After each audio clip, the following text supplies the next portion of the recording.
Statistics, mean, median, ogive mode for class 10, exercise 26.1, page number 341, serial number 818. কল্পিত গড়। কল্পিত গড় পদ্ধতিতে নিচের তথ্যের গড় নির্ণয় করি। শ্রেণীসীমানা 0 to 40, পরিসংখ্যা 12, শ্রেণীসীমানা 40 to 80, পরিসংখ্যা 20, শ্রেণীসীমানা 80 to 120, পরিসংখ্যা 25, পরিসংখ্যা শ্রেণীসীমা 120 to 160, পরিসংখ্যা 20, 160 to 200, পরিসংখ্যা 13। তাহলে আমরা লিখব শ্রেণীসীমানা 0 to 40, পরিসংখ্যা, that means F1, শ্রেণীমধ্যক xi, তাহলে 12, 40 to 80, পরিসংখ্যা 20।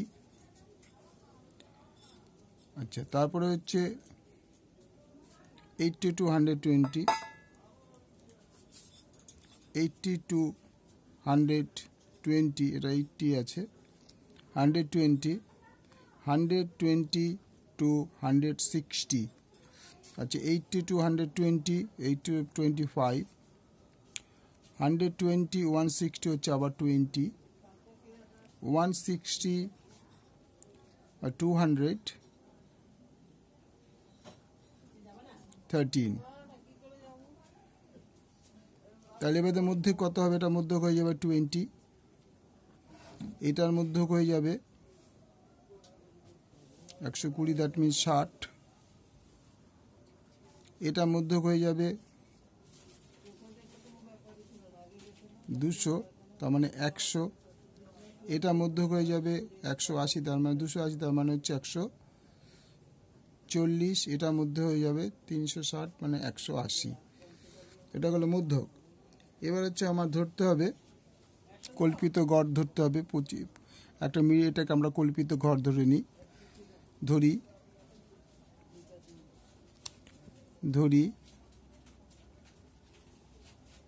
কল্পিত গড়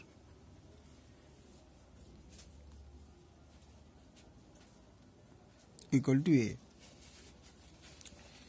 তাহলে এবার হচ্ছে UI minus u1 equal to x1 minus A by H, মানে হচ্ছে এই দুটো ডিফারেন্স, এইচ হচ্ছে ডিফারেন্স এইচ ইকুয়াল টু বলছি 40। ঠিক আছে, তাহলে ইউআই প্রথম পোর্শনটা কি হবে? xi হচ্ছে প্রথম পরিসংখ্যা হচ্ছে 20 মাইনাস, এটা এইখানে হবে মাইনাস 100 বাই 40। তাহলে কত দাঁড়াবে? এটা হচ্ছে মাইনাস 80, 40 দুগুণ 80, তার মানে -2। পরেরটা কত আছে? 60 মাইনাস 100 বাই 40 ইকুয়াল টু কত হবে? 40 মাইনাস 1। তারপরটা হচ্ছে 100 বিয়োগ 100 বাই 40, উত্তরটা হবে 40।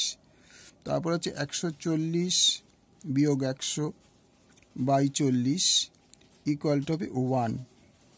তারপর হচ্ছে 180 বিয়োগ 100 বাই 40 ইকুয়ালটি হয়ে গেল 80, 20। তাহলে আমরা কি পেলাম? ইউআই পেলাম -2, প্রথমকে দ্বিতীয় -1, তারপরে 0, তারপরে 1, তারপরে 2। তাহলে দেখো এফআই ইউআই, এফআই কত 12, ইউআই হচ্ছে -20, ইন্টু করলে -24, 12 দুগুণে 24, -24। তারপরটা কত আছে? -20।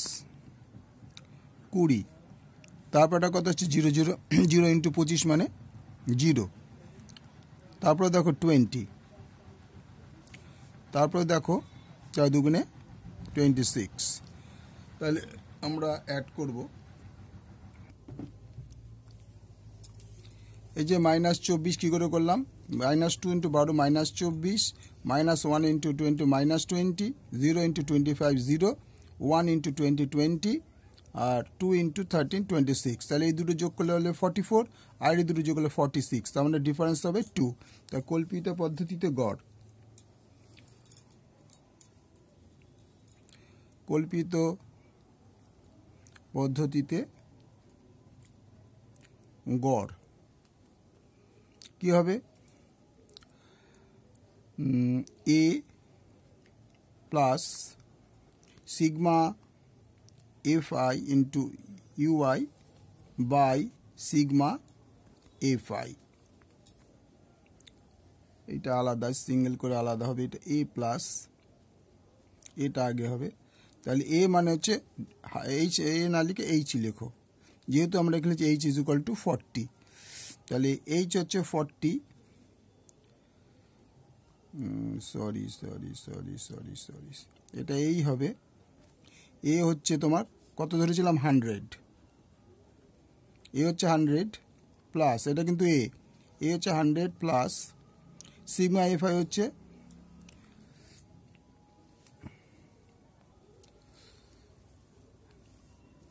তাহলে দেখো 100 প্লাস এইচ হচ্ছে ডিফারেন্সটা 40।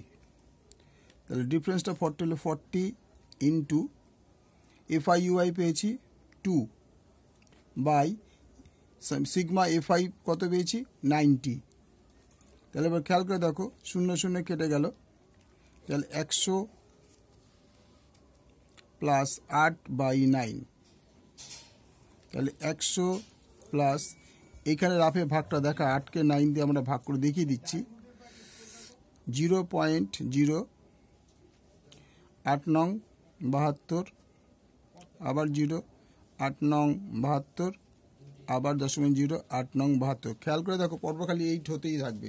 তাহলে আমাদের একটা জিনিস হচ্ছে, আমরা 3 নম্বর সংখ্যাটাকে সরিয়ে দিয়ে আগের সংখ্যার সঙ্গে, এই যে 5-এর বেশি থাকলে সেই সংখ্যাটাকে উঠিয়ে তার আগের সংখ্যার সঙ্গে 1 যোগ হয়। তাহলে 8 নিশ্চয়ই 5-এর থেকে বড়, তাইলে এই 8-এর জায়গায় 0.89, তাহলে যোগ করলে হবে 100.89। তাহলে কল্পিত গড় হয়ে গেল কত? এটা কিন্তু এ, আমরা এখানে ধরেছিলাম এ, কল্পিত গড় ইকুয়াল টু এ।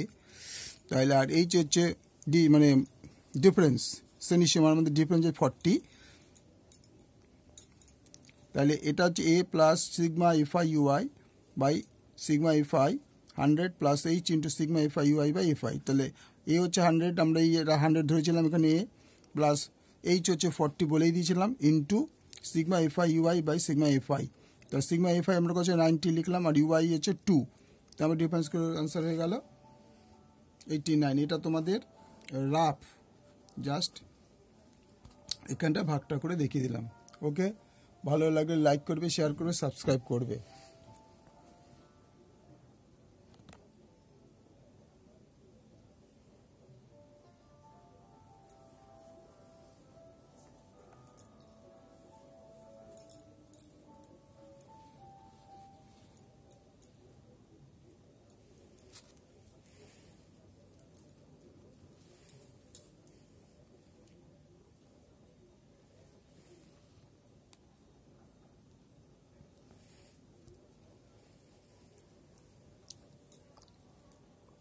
আবার এটা বলে দিচ্ছি, A plus H into sigma fi ui by sigma fi। তাহলে এইচ এর জায়গায় 100 বসালাম, এইচ এর মানটা আমরা বসাইনি, sigma fi ui by sigma fi ui 100, H এর জায়গায় 40, এই জায়গায় ধরে নিচে এখানে 40 ইন্টু 2 বাই 90, কাটাকুটি করে আমাদের আনসার বেরিয়ে গেল কল্পিত গড় 100.89।